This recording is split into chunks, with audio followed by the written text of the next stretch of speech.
el chiste de estos cursos pequeños, pues es conversacional, ¿no? No es así como los magistrados que te ponen al frente y de qué es lo que es, sino que sea conversacional, ¿no?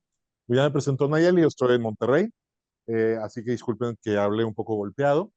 Yo soy parte del profesorado de pregrado y posgrado del Tecnológico de Monterrey.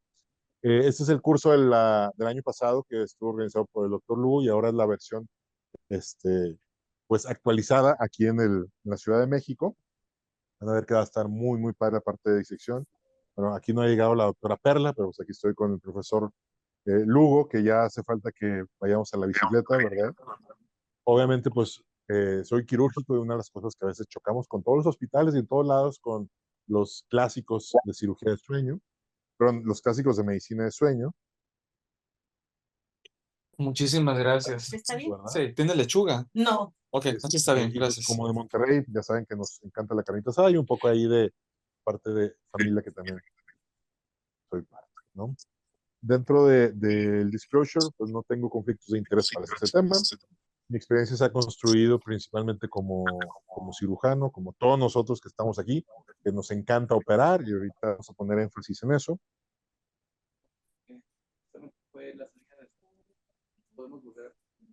Lo que te pasaba a ti, que cada 5 minutos está ocurriendo, ¿hay otra red o hay que hacer otra cosa? Podemos volver a intentar. Todavía también eso de chico, pero no lo puede.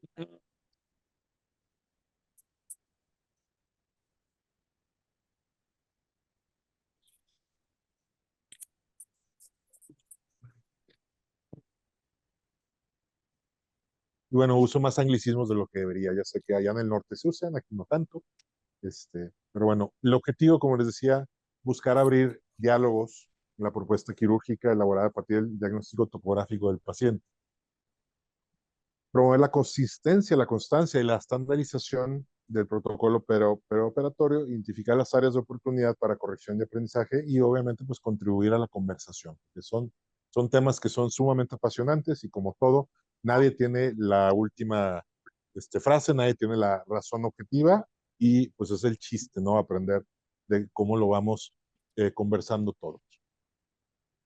El otorrino, como ya presentó la doctora Nayeli, ¿qué hace el otorrino en sueño? Bueno, un montón de cosas. La primera cosa, somos los amos y señores de la vía aérea superior, ¿no? La interpretamos y entendemos mucho mejor que cualquier otra especialidad. Podemos, y tenemos la capacidad de hacer estudios diagnósticos, estudios de sueño, titulaciones de CPAP, podemos hacer endoscopías, ya sea que sea parte práctica de lo que ofrecemos a nuestros pacientes o que nosotros seamos una salida de intervención para algunos otros especialistas. A lo mejor decir, a lo mejor no me encanta la Hágase cirugía de sueño tratamiento con o alguien de apnea de gas. sueño, pero en el equipo del Ya. hospital donde Pero la estoy, parte nasal, como le les digo puedo bien, ofrecer venga, que termine a los verano, venga y lo pacientes, coordinamos así a como lo ahora mejor viene y lo la coordinamos un par salida de de las semanas o una endoscopías a los semana pacientes que no después. están tolerando el CPAP o que no quieren el CPAP. Y para Y ahí programarlo, coordinamos El a ver cuándo tratamiento, obviamente la colocación de las terapias CPAP también, se las acuerda. cirugías, ya sea que nos Al inicio me metamos de fastidiaba lleno por a la las cirugías infelicidad, de después me sueño o que acostumbré. hagamos cirugías de Pero creo que es que optimización te bajé para el todo, uso de creo, ¿no? CPAP, No, la estaba cirugía así. nasal, que No, nos sí te he encanta, bajado acá. Sí. Sí, y claro, ser para hacerte también esto tengo el que bajar esto eslabón para poderlo de más derecho. referencia, ¿no? Ajá. Que podamos Debo haberlo trabajar bajado. con Sí. nuestros Pero primeros como te aliados, vuelvo a muchas repetir, veces que sí, son los odontólogos, trabajaría acá. los Ponte las maxilofaciales, tiritas, las se llaman terapias Breathe Right, o pon cognitivo-conductuales en por parte de internet psiquiatría y tiras, mira psicología, que estoy ronco. neuropedia, Tiras nasales. neuro, realmente hay una amplia O en posibilidad. Estados Unidos, Podemos las ser mejores parte de son ese las Breathe hub Right. donde van a entrar Pero, otros especialistas, ¿no? Pero es que acá Lo por interesante internet, es cómo ha más que esas opciones crecido son el chinitas. mercado, así como el interés, Podrías el usarla, interés pero si de es nosotros muy mismos como severo. torrinos de Pero las tiras por qué nos nasales te estamos las metiendo puedes poner tanto cuando sueño. sientes Bueno, la nariz en este tapada. estudio de Y en la mercado, noche donde se utilizar tu spray encuentra nasal. el, Yo sí el, utilizaría el tu spray porcentaje nasal si más o quieres, menos se de lo doy. ingreso, sí, el estaba market usando share de las aplicaciones de una Nasonex, clínica te de doy sueño, Nasonex, podemos ver utilízalo que de la vez en cuando, no consulta, todos los sobre días. todo Tenlo el en Ese es sleep el tema testing, con la ocupa más del consulta es, si uno me 50% echo el de los Nasonex, ingresos que puede tener una yo creo clínica. que ya es un tema de La parte de alergia, terapia CPAP si también, me y lo tapa rojo tengo que que pone estar echándome la interesante spray y que para pone dormir. otros, ¿no? Lo A que tienen Significa que hacer, otros, si se va a pues Estados precisamente Unidos, lo de cómprese nosotros, para el lavado lo que nasal. nos encanta, todo lo que podemos aportar nosotros Entonces, en en el Estados tema Unidos. de ofrecer una alternativa quirúrgica Para lavado que nasal cada vez corriente y es regular, más solicitada. cómprese el Pues como cirujanos de Milmet, sueño, somos rehabilitadores de la fuerza Sinus, restauradora de sueño, que es una de las cosas que Mist, hay que aprender, extra no fuerte. demasiado, pero sí un poquito. Tenemos que tener un poquito la sensibilidad Y se va a de Estados saber Unidos. qué es Entonces el es como un sueño y cómo lo desodorante para meter a la podemos nariz. interpretar. Y pues la rinología es un Y te factor limpia la clave para nariz. la Y cirugía a de veces sueño. con Todos los eso, que con hemos sido sol, entrenados agua como con sal. Pero es otorrinos nos hemos bastante, apasionado, yo ¿cómo se creo, dice? como Concentrado. muchos de los Se senos despeja completamente paranasales, la de la nariz. ¿Y eso estructura se lo puso nasal, siempre? incluso de Toda tu vida. muchos de Agua. rinoplastía y cirugía Y plástica hay facial. otro que usa el Rinokids. Es como Rinoquit, pero el Y Rinoquit el problema es siempre que viene empiezo esta poquito. Ese charla viene con Claro, eso yo porque Rinokids lo lo consumo todos los aterrizamos días. lavado mejor de tu vida. a este entendimiento. No somos Y este detalle de las apasionados de la ondetes, nariz. ¿Y Lo cómo puedes usar ha también surgido siempre, esa pero como es medicación, obsesión yo siempre por la lo nariz aconsejo que a lo mejor no todos los estacionalmente especialistas tienen, ¿no? o Creo que de todos vez en sabemos que la cuando en la noche. rinoplastia Yo, es por ejemplo, te voy a sumamente decir un demandante, ejemplo. tenemos una curva de A veces también me aprendizaje congestiono por que es cualquier muy larga entrenamiento. y para Ahorita realmente ser muy buenos en cirugía de rinoplástica, pues demanda mucho, ¿no? Aquí entra siempre un poquito en el tema de sueño. Entonces, lo interesante es hablar de la parte antropológica de la nariz humana, que nos obsesiona tanto, uno como cirujanos y otro como la parte social del aspecto físico. La nariz. Perdonen que se volvió a caer esto. Esperemos que no lo tengamos que hacer cada 5 minutos. Entonces, en este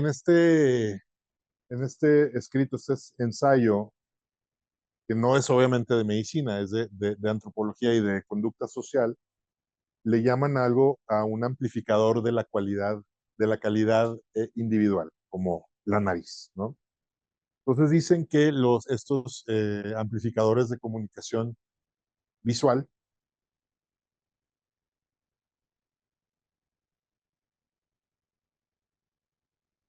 no sé qué hacer con esto.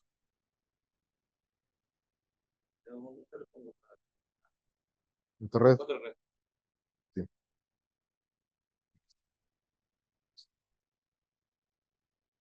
Así normalmente es al inicio de estas sesiones, ¿no? Porque encontramos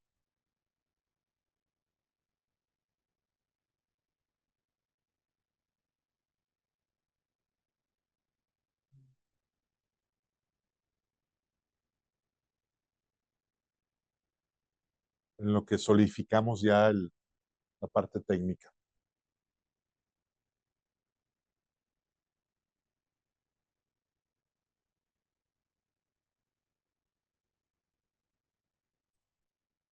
Ujú. Perfecto.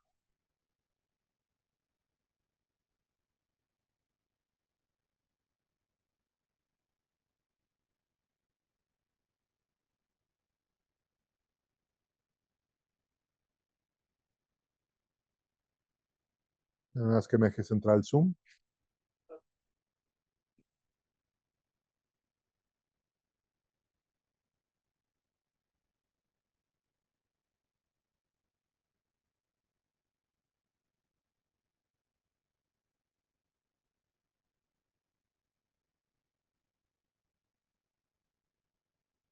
Muy bien, entonces, hablar de la parte antropológica de la nariz, esa parte obsesiva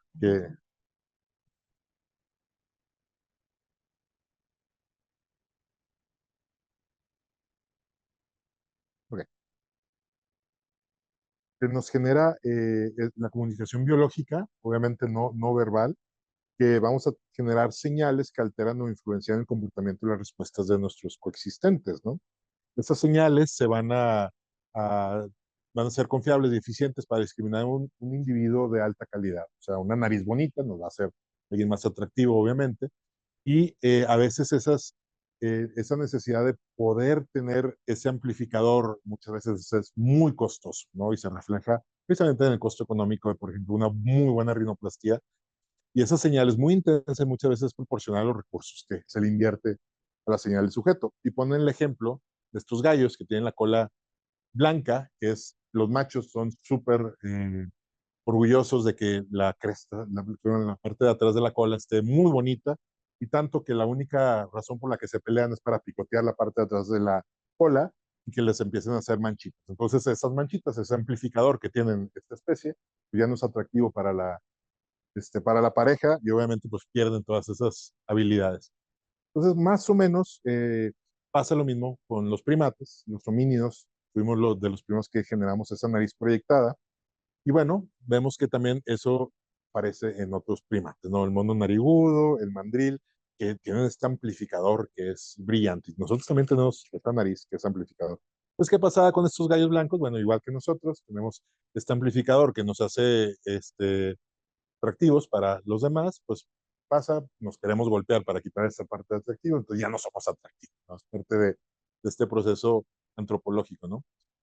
Entonces, aquí aterriza un poquito de saber por qué queremos hacer lo que hacemos, ¿no? Es el por qué, a veces, por qué hacemos lo que hacemos, no tanto el para qué hacemos lo que hacemos o cómo hacemos lo que hacemos, ¿no? Siempre es el buscar el por qué, ¿no? Entrando a este tema ahora sí del diagnóstico, entonces somos apasionados de la nariz, ¿por qué? Primero que nada, por anatomía, por estructura, por armonía. Después, por función respiratoria. Y a veces siento que nos falta entender mucho esta parte de la función respiratoria. Obviamente la patología, todos los tumores, todos los pólipos, todo lo que podemos ver intranasal. La función olfatoria, que es primordial. Los reflejos fisiológicos, que es mucho lo que tenemos que ver en este tema de cirugía de sueño. Modulación de quimiorreceptores, al nosotros estar respirando por la nariz, vamos a tener estos cambios de quimiorreceptores, vamos a tener también una colapsabilidad de la vía superior si nuestra nariz está estrecha, si nuestra nariz no está funcionando. Pues uno de los puntos claves siempre en cirugía de sueño es que si yo quiero que se resuelva y hacer una buena cirugía del paladar, en la base de la lengua, en la epiglotis, es que si mi nariz sigue obstruida, es imposible que vamos a tener éxito en la parte quirúrgica de tejidos blandos, ¿no? Va la nariz generar y vamos a usar el óxido nítrico en los senos paranasales. Esto va a tener un impacto en la insuflación pulmonar, en la difusión de gases y sobre todo en la satisfacción de respirar. Y vamos a generar y mantener las vías ascendentes del sueño. ¿A qué me refiero? Los reflejos que se generan a través de la percepción del paso del aire a través de la nariz nos van a generar que nosotros mantengamos un sueño eficiente y más profundo. Entonces, el paciente que no sabe respirar bien por la nariz o que está respirando por la boca, solamente por la falta de esos reflejos nasales, va a tener muy, muy mala calidad de sueño.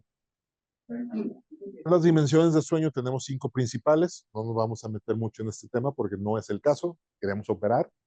Pero el sueño tiene 5 dimensiones importantes. Duración, 7 a 9 horas. Continuidad, que no tengamos despertares. Horario, que sea de noche. Una eficiencia, o sea que nos sintamos eficientes durante el día y tengamos una lucidez. Que eso va a generar que tengamos un impacto en procesos genéticos, epigenéticos, moleculares y celulares, que van a ser procesos a nivel ya de sistemas específicos, ¿no? Factores inflamatorios, esto es muy crítico en el paciente con apnea del sueño, la inflamación crónica, tengamos tono simpático aumentado, que tengamos cambios en respuestas hormonales y respuestas neuronales, que ya no van a generar patología, ¿no? Una patología, la que queramos, la podemos identificar de regreso a cualquiera de estos sistemas, a las dimensiones de sueño, los procesos de sistemas y los procesos genéticos. Entonces, son loops continuos, ¿no? Son círculos continuos. Nosotros tenemos una enfermedad, nos va a afectar la calidad de sueño y nos va a afectar todo lo demás, ¿no? Es lo que eventualmente luego podemos hablar más a profundo de buscar esta medicina 4P, una medicina predictiva, preventiva, participativa y personalizada. Me llama mucho la atención hablar de este tema. ¿Por qué? Porque seguimos, yo creo que mucho de las corrientes de nuestros maestros que fueron educados en este tipo de medicina intuitiva. Y todavía los libros, muchos se basan en medicina intuitiva. ¿Qué fue la medicina intuitiva o qué sigue siendo la medicina intuitiva? Bueno, yo tengo 3 puntos, como por ejemplo náusea, dolor precordial y mareos. Pues esto ya nos va a decir que tenemos un problema, ¿no? Y ese problema nos va a decir que, bueno, entonces tú te tienes que tomar esta pastillita y listo. A veces no se pensaba en un fondo más. Y fuimos educados de esta manera, ¿no? Tenemos un poco de entendimiento de la enfermedad y su contexto, una limitación de por qué ocurrían tales síntomas y tratamos de saber por qué funcionaba el tratamiento, pero a veces no sabíamos por qué funcionaba, pero funcionaba, ¿no? Que es lo que nos llevaba a pensar de esa manera. Luego pasamos a lo que fuimos educados, todos los que estamos aquí en el salón, la medicina basada en evidencias, a partir de los 80s. Integramos el método científico en la medicina, se inician los estudios controlados aleatorizados. Y lo interesante de los estudios controlados aleatorizados, y yo creo que parte de la frustración que a lo mejor vivieron muchos o hemos vivido muchos en facultades, cuando estudiamos medicina general o cuando estudiamos otorrino, es que pues sí, sí son muy bonitos, de que tenemos la intervención y tenemos el control. Entonces tú dices, esta medicina, este tratamiento, esta técnica quirúrgica, todo esto va a funcionar ¿en cuánto? En el 60-70% de los pacientes. Ah, perfecto, entonces sí la podemos, sí la podemos probar. Claro que sí, pero luego, ¿y qué pasa con este 20-30% de pacientes que no les funcionó en los estudios controlados aleatorizados? Pues quién sabe, que les vaya bien, o vuélveles a intentar, a lo mejor les vuelve a jalar. Entonces, esa parte de frustración nos lleva a la medicina de precisión, ¿no? Que es parte de la medicina de sueño y es parte de la medicina parte de la cirugía de sueño, ¿no? Integremos otros elementos, estilo de vida, genética, dieta, historia familiar. Entonces, buscar un diagnóstico muy, muy preciso para el paciente que nos genere un contexto completo de la enfermedad y que nos lleve a una terapéutica personalizada. Entonces, ya sabemos, y entre más trabajemos multidisciplinario, ya sabemos que el cardiólogo que sí lee va a saber que este paciente que tiene una hipertensión refractaria le pregunta, oye, ¿y usted ronca?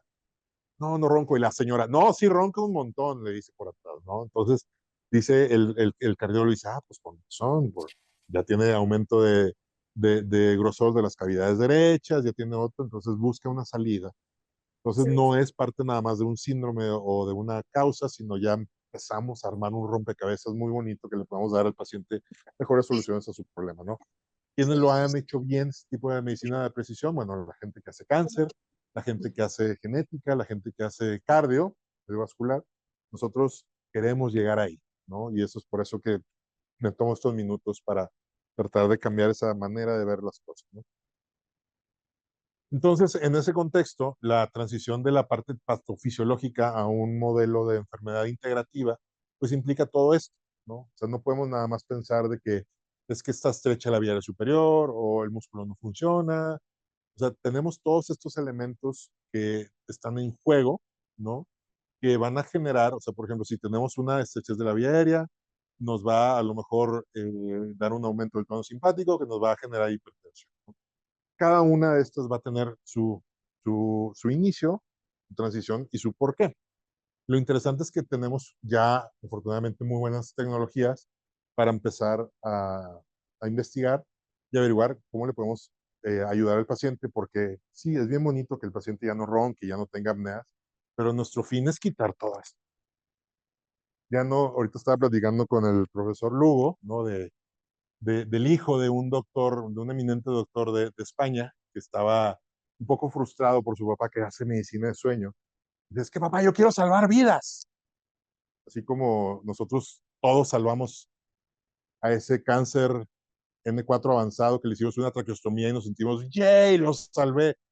Para nada más a los próximos 2-3 meses, que hicimos la laringectomía y no salió bien y, ¿no? O sea, ¿cómo no llegamos hasta el final? Que es lo que buscamos hacer en este tipo, ¿no? Entonces, hay varios tipos de propuestas, pero la propuesta es fenotipicar a los pacientes, ¿no?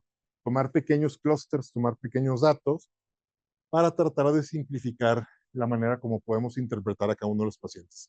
Entonces, en este artículo, que todavía no es tan popular, se habla de diferentes subtipos de apnea del sueño, donde se pueden fenotipicar. Realmente son guías para que nos ayuden. Entonces, haz de cuenta que habla del subtipo A, por así decir, el paciente clásico, que es un hombre joven con sobrepeso, que está muy cansado, que no tiene comorbilidades todavía y que tiene un índice de apnea alto, ¿no?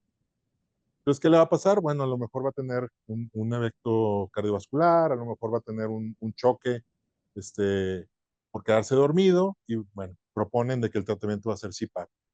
Luego, a lo mejor el subtipo B, que es el viejito, que tiene comorbilidades, que supuestamente no tiene a lo mejor demasiados síntomas, es el típico señor de 60 años que se queda dormido viendo la tele, pero que ahí anda funcionando, tiene su hipertensión, tiene su medicina de diabetes, no quiero usar CPAP, dice, ¿para qué? Ya tengo todos los demás, ¿no? Todos los demás problemas y no me voy a mejorar, ya estoy cansado y el CPAP no hace mejor. La paciente C, por ejemplo, una paciente mujer que tiene insomnio, que a lo mejor tiene algo de sobrepeso, pero que dice es que yo no me quedo dormida o me despierto mucho. Y encontramos que también tiene problemas de trastorno respiratorio de sueño. Le ponemos un CPAP, no va a tener adherencia. Después el subtipo D, que sea más joven, que tenga síntomas de vía aérea superior, como ronquido. Y los últimos dos subtipos que yo creo que son más conscientes, más cohesivos, como el que tiene hipoxemia severa y el que tiene no hipoxemia. O sea, que tienen índices de apnea, se están ahogando un montón, pero no desaturan, o el paciente que se ahoga un montón y no desatura, ¿no? Entonces tenemos todos estos elementos que podemos estar pensando, y por eso es la idea de pensar. Y el que es más famoso es el doctor Danny Eckert, que forma estos tipos de fenotipos de la escala de Palm, ¿verdad? Ese es el que ahorita más se usa en el contexto, sobre todo, quirúrgico, porque la escala de Palm trata de abordar el fenotipo del paciente con apnea del sueño para ver si sí puede ser buen candidato quirúrgico o no, porque se basa principalmente en temas de problema anatómico, de tono muscular y de respuesta, que se llama loop gain, de respuesta respiratoria a los cambios de volumen y de flujo respiratorio, ¿no? Entonces, su propuesta es, por ejemplo, el paciente que le va a ir bien en anatomía, pues son los pacientes que tienen una vía aérea superior que está cerrada, que está colapsada, ¿no? Entonces, ¿qué le podemos ofrecer? Cirugía, le podemos ofrecer un dispositivo de avance mandibular, pero hay pacientes que, por ejemplo, no tenemos buen tono muscular o incluso tenemos un arousal o un microdespertares muy fáciles durante la noche, que pues vamos a tener que darle medicamentos. Pues la escala o la descripción que ha hecho Danny Eckert creo que es muy práctica, y en este artículo lo pueden leer, es muy conciso, muy brillante, y lo pueden aplicar para saber, este paciente, ¿sabes qué? Mejor no lo opero, ¿no? ¿Cuáles son los abordajes personalizados para apnea del sueño? Este me lo basé del artículo original de Danny Eckert, que son las terapéuticas, nada más que modifiqué un poquito y agregué el Inspire, que no lo tiene en su gráfica, y ejercicios respiratorios para modulación y cambio de quimioreceptores. Y a mí trato de proponer la parte simplificada para nosotros como cirujanos y como médicos, que la apnea del sueño nos va a generar tres problemas principales críticos durante el sueño. La primera, pérdida de oxígeno intermitente. Estar en un estado de hipoxia nos va a generar cambios a nivel de expresión genética en diferentes células y en diferentes organismos, pero sobre todo imaginen que estamos en un estado que nos genera inflamación y nos genera muchos superóxidos, ¿no? La primera, la pérdida de oxígeno intermitente. La segunda, como estamos constantemente teniendo que regular la respiración y tenemos que estar estimulándonos para sobrevivir, o sea, literalmente la apnea del sueño nos está generando volver a respirar toda la noche, aumentamos el estrés cardíaco, todo lo que implica el aumento de hormonas de estrés, ¿no? Aumento de cortisol, adrenalina en la noche. Y por último, la fragmentación del sueño, que vamos a tener a lo mejor de manera consciente, que el paciente percibe que se despierta mucho, que no se le dificulta dormir, o de manera inconsciente, que la pareja de la paciente nos va a estar diciendo que es que se despierta cada rato, cambiarse de lado, habla tantito y se vuelve a dormir rápido y todo. La fragmentación de sueño es la que nos va a generar los deterioros cognitivos a mediano y a largo plazo, ¿no? Predisposición de Alzheimer, entre otros montones de más, ¿no? ¿Qué más quisiéramos que en la parte de diagnóstico en el consultorio viéramos? De que, oye, adivina el índice de apnea nada más por ver el pulgar. Es imposible. Entonces, este ejercicio normalmente lo hacía de que vamos a tratar de adivinar si vemos este colapso en las amígdalas y todo, pero realmente no hay una consistencia en la parte que nosotros podamos ver anatómica para predecir qué tan mal está el paciente. Y lo interesante, o sea, el modelo es que quisiéramos un diagnóstico práctico, simple y efectivo, ¿no? Oye, le tomo un TAC a un paciente, ya sé que tiene apnea del sueño. Le tomo una prueba de sangre, ya sé que tiene apnea del sueño. Es imposible. Pero ¿qué les encanta a los maxilofaciales? Tomarse su Conbeam y decirles en la TAC, mira, está rojo, ya no tienes apnea, te tengo que operar, te tengo que hacer un avance, te tengo que abrir todo, te tengo que poner tornillos, porque te vas a ahogar y tu corazón no va a resistir. Todos los asustan y les cobran $500,000 para hacerle un avance maxilomandibular, y pues a lo mejor puede que les va a funcionar, pero a lo mejor el problema era en otro sitio, ¿no? Entonces, por eso nos encantaría, a mí me fascinaría que hiciéramos un TAC, un CONBIM y ya tuviéramos diagnóstico. Perfecto, este paciente es buen candidato quirúrgico, opéralo, pero desafortunadamente es un poquito más complejo, ¿no? Lo bonito es que cada vez está simplificando más. La tendencia en todo el mundo es que hagamos estudios de sueño en casa. La parte antigua, ya me gustaría decirlo así, la parte antigua de hacer polisomnografías, creo que ya va de salida, ya no es costo efectiva. Los centros que tenían los más grandes que hay en el mundo tienen listas de espera de 3, 6 meses para hacerse polisomnografía. Pues ya no es costo efectivo. Y sobre todo que el primer problema ya no es insomnio, son trastornos respiratorios del sueño. Entonces hacer una poligrafía cardiorrespiratoria y tener esa herramienta en el consultorio es algo que es muy, muy eficiente, ¿no? Contra la polisomnografía. Y ahorita voy a hablar de dos principales que son los que más uso, que es la poligrafía cardiorrespiratoria y la polisomnografía híbrida, por así decir, que es el WATCH, ¿no? Entonces, con respaldo en México ya cada vez hay más y ya sabemos que cada vez la proyección de los estudios de sueño en casa cada vez va a ser mayor, ¿no? El apnea linker, que yo creo que es por mucho el estándar en muchos lugares, mucha de la medicina, la cirugía de sueño que se hizo de Estados Unidos, los artículos que salieron, por ejemplo, de Pittsburgh, nada más ResMed Apnea Link Air, ¿no? Entonces es una herramienta súper confiable, muy buena para apnea del sueño, ¿no? Nos va a medir saturación de oxígeno, frecuencia cardíaca, pletismografía torácica, flujo nasal, ronquido y posición, ¿no? Es muy fácil de usar, los consumibles son muy sencillos, yo uso baterías recargables y la cánula de presión nasal, que también el costo es bastante bajo. Si lo compran a mayoreo, a mí me está costando como 50 pesos cada cánula, ¿no? Y tiene un registro modificable. Nosotros podemos entrar al registro y poder estar viendo lo que está pasando. Muy, muy sencillo. Entonces, por ejemplo, en un paciente normal que podemos leer en una apnea link, a mí me gusta verlo en lapsos de 30 segundos. La pantalla completa son 3 minutos y vamos a ver 5 señales principales. Aquí no incluí la parte de posiciones, que hay que hacerlo a través del sistema de nube. Entonces vamos a ver primero respiración y flujo nasal, que son dos de las curvas que van empatadas, que van al mismo tiempo.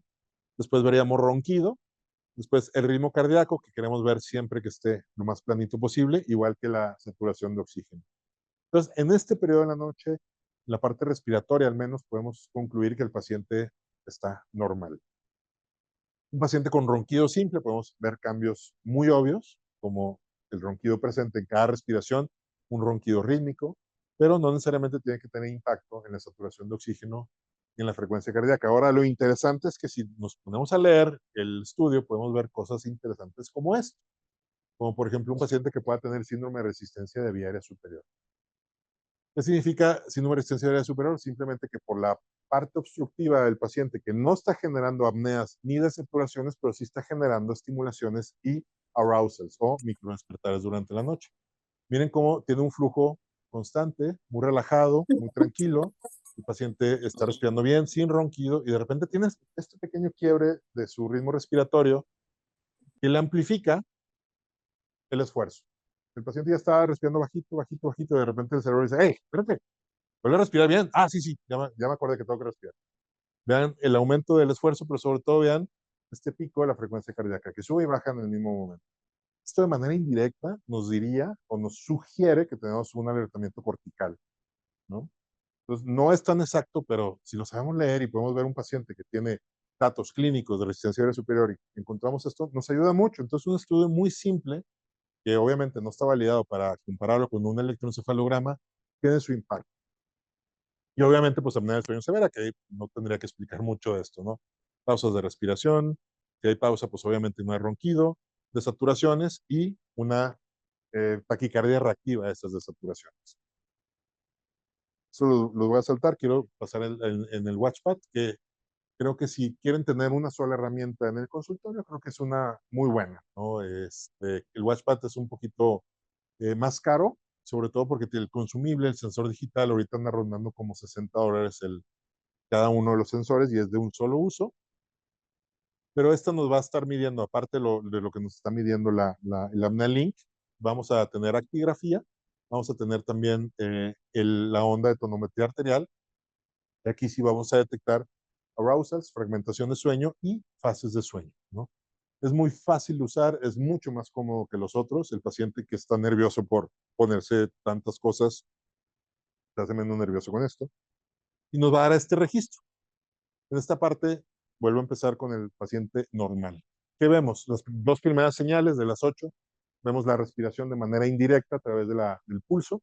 Después vemos la frecuencia cardíaca, la saturación de oxígeno, si hay ronquido o no, la actigrafía de un movimiento grueso del cuerpo, la posición del cuerpo y la fase de sueño. Aquí está en fase de sueño ligero y como pueden ver, se ve bastante limpio el registro, ¿no? Con saturación de oxígeno 93-95. Después, por ejemplo, vemos un paciente que tiene ronquido. Empieza a respirar bien y tiene ronquido. No tiene muchos más elementos durante la noche. Aquí se ven cambios de la amplitud, aquí de repente, por ejemplo, aquí sí tuvo un momento de apnea, que no lo puede clasificar porque no mide flujo, dice es apnea o hipopnea, no sé, pero que sí pasa, tengo desaturación y aumento de la frecuencia cardíaca. Entonces esto lo marca como un evento respiratorio y un evento de apnea durante ese periodo. Y es bastante práctico para, como les digo, detectar pacientes con apnea o con microdespertares o arousals. Aquí igual vemos en esta parte de 10 minutos, vemos como ya empieza a detectar el ronquido que aumenta. Dice, igual que en el apnea link, pues vemos, oye, pues aquí no roncó. Realmente durante este periodo sí es una apnea. A lo mejor aquí sí roncó un poquito, es una hipopnea. Realmente necesito saber si es hipopnea o apnea, no, porque la enfermedad al final de cuentas termina siendo la misma. Y eso es como nos da resultado. Aquí, por ejemplo, nos dice el tiempo de sueño, cuánto tiempo de REM tuvo, si estuvo distribuido los eventos respiratorios en sueño REM o no REM. Eso es muy importante también para luego pensar en operar. Por ejemplo, pacientes que tienen afectación de apnea del sueño en sueño REM no son tan buenos candidatos quirúrgicos. Nos dice cuánto tiempo estuvo con oxígeno bajo, la saturación mínima, la variabilidad de la frecuencia cardíaca. Nos dice en gráficas dónde podemos encontrar los momentos donde tuvo más eventos respiratorios, la frecuencia cardíaca, la saturación y la posición. Aquí vamos a ver los índices también asociados a los cambios de posición. Por si les podemos dar al paciente, ¿sabes que cuando estás del lado izquierdo no roncas ni tienes eventos respiratorios? Bueno, no quieres gastar mucho, mantente siempre de lado y vas a estar bien por muy buen tiempo. Nos dice el ronquido, aquí ronco 30 minutos, y las fases de sueño. Paciente que tiene deterioro de fase de sueño profundo y fase de sueño REM. Es bastante práctico, robusto, completo. Por si dicen, no, ¿sabes que quiero invertir en uno solo? Yo diría, pues realmente cualquiera de los dos, a lo mejor inclinadito un poquito más en la parte del watchpad. Entonces vale la pena invertir en un polisomnógrafo. Realmente sí podemos aprender, podemos subrogarlos también, podemos hacer una evaluación intrahospitalaria, que a veces puede ser que pague más fácil el seguro, pero pues implica mucha infraestructura, mucha infraestructura. Y realmente no hay ningún otro estudio que se le parezca. La polisomnografía básicamente es un Frankenstein de estudios, que poco a poco se fueron metiendo otro, y ahorita ya se estandarizó así, ¿no? Y en cuanto a las terapias de diagnóstico que podemos usar con el CPAP, con el BiPAP, lo interesante es que estos equipos, sobre todo el ResMed, que ya es el único que uso, pues nos va a dar una comparativa del, por ejemplo, el índice de apnea y hipopnea residual de un paciente con el que empezó. Y también algo interesante en cirugía de sueño es ver la presión del equipo que necesita para poder revertir las obstrucciones respiratorias. ¿Por qué? Porque de factor predictivo, las presiones bajas pueden ser que nos ayuden a pensar que podemos tener a lo mejor un poco de mejor éxito en algunos pacientes. Ahora, no significa todo, pero sí nos ayuda a pensar un poquito más, que luego vamos a hablar del DICE y todo esto y cómo lo podemos correlacionar. Ya para ir terminando, el protocolo simplificado de atención, ¿no? Nosotros podemos tener la consulta, exploración física, evaluación de riesgo. El paciente a lo mejor decimos, oye, no tiene un trastorno respiratorio del sueño tan evidente, tiene comorbilidades o sospechas clínicas y buscamos un diagnóstico diferencial, o le podemos hacer una polisomnografía o lo podemos derivar, ¿no? Algún otro de nuestros colegas a nuestros colegas clínicos. Oye, a lo mejor el paciente tiene ya también un tratamiento otorrino previo que le tenemos que hacer para resolverlo. Eventualmente ya le podemos hacer la poligrafía. O sea, ya sea que nos vamos directo o primero resolver la parte alérgica, poliposis o algo y luego irnos a la parte de poligrafía. Diagnóstico ahora sí, del trastorno respiratorio del sueño. Podemos ofrecerle la titulación de CPAP. Oye, ¿que funcionó? Perfecto. Se queda así, nos quedamos con una vigilancia cada 3, 6 y luego una vez al año. Oye, no funcionó, pues ahora sí podemos abrir para terapia cognitivo-conductual, para hacer una endoscopia de sueño, una cirugía de optimización de CPAP, una cirugía completa de sueño, dispositivo dental o medicamentos. Realmente hay mucho que podemos hacer en la clínica. Yo me entretengo mucho todos los días haciendo esto, ¿no? Es como les entregamos a los pacientes, siempre trato de ser muy visual. Ya estamos cansados de los reportes gigantes que nos mandaban los neurólogos con 1000 páginas con el electroencefalograma y aquí y acá y no nos dicen nada. Entonces yo le pongo al paciente, estás aquí, 45, rojo, pasaste a 6.6, casi verde. El paciente, ya, tienen un poquito más fácil, ¿no? Y bueno, pasando esto, menciono esto porque siempre quiero pensar en que va a haber alguien siempre más brillante, siempre hay gente más brillante que yo en la sala. Y de todos los elementos que nosotros podemos medir de actividad biológica, por ejemplo, hemoglobina glicosilada o proteína C reactiva hipersensible o algún impacto muy específico del paciente o la enfermedad, nos va a llevar a pensar en tratamientos en diagnósticos más simplificados, ¿no? Y bueno, pensar y enfatizar que la parte quirúrgica cada vez tiene mucho más valor, sobre todo a costos a mediano y a largo plazo en el paciente. Y sobre todo ya también encontramos que una de las cosas que el CPAP no ayuda es que a largo plazo también no va a ayudar a algunos pacientes que tienen enfermedad crónica. Y la cirugía potencialmente sí.